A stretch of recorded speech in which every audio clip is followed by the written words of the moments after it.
আসসালামু আলাইকুম আসেননি সব বালা। তো দুর্গাতকে হামাইলাম পয়লা প্রথমে হামানি পরে আমরা একটু চক্কর উপর দিলাম। তো আজকে শুক্রবার মানুষ একটু বেশি আজকে সব জুম্মার উদ্দেশ্যে বা জুম্মার নিয়তে আইন নামাজ পড়ার লাগে মহিলা বা পুরুষ খুব বেশি মানুষ আজকে। তো আমরা একটু চক্কর উপর দিলাম, আমার বাগনা একটু চক্কর উপর দিলা তাই।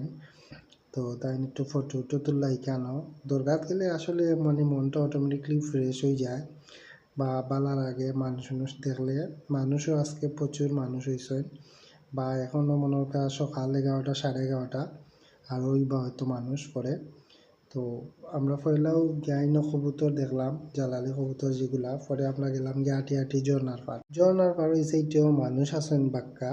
তো আর তো বামে দিল গুরুস্থান আর ডাইনে দিয়ে পাইলা গিয়ে আইনো রান্না উন্নর কেউ কেউ সিন্নি করা বা খাওয়ার লাগিও কেউ কেউ মানে ফাঁক করা। তো এখানেও অনেক সময় দেখা যাচ্ছে যে আগের দিন মানুষ আইন বৃহস্পতিবারে রাত্রে আইলা শুক্রবারে জুম্মা ফইরাতেও গেলা। তো আমরা গিয়ে এখন জোনার পার উঠে গেলাম, ওটার পরে ইনো খেজুর গাছে ফটো উটো তুললাম। তো ইনো যারা যারা গেছেন সবেও ফটো উটো তুললা, এই জায়গা আরও মানে সুন্দর লাগে বা মানুষের ভিড় থাকে সবসময় ভাল লাগে। তো বাগনায় ফটো উটো তুললো।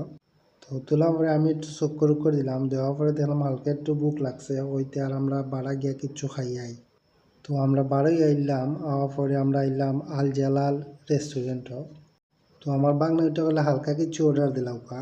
তো আমি কইতে আর রুটি আর ডাইল ভাজি আনাইলাই বাগনা গেলে একসাথে। তো তার আর এখানে রুটি ডাইল ভাজি তেমন একটা খারাপ নয়, রুটিগুলো খুবই সফট, মানে আমার খুব ভালো লাগছে। তো পরে খাওয়া দাওয়া করলাম। তো খাওয়া দাওয়া করার পরে আমার বাগনা খাওয়া দাওয়া করলাম। তো বাগনায় কইরা যে রুটিটা খুবই সফট তারার, আমার না ঠিক আছে। তো আজকের ভিডিও পর্যন্ত, পরবর্তী ভিডিও দেখা লাগে অবশ্যই আমার পেজে ফলো দিয়ে রাখবা। আর সব ভালো থাকবা। আসসালামু আলাইকুম।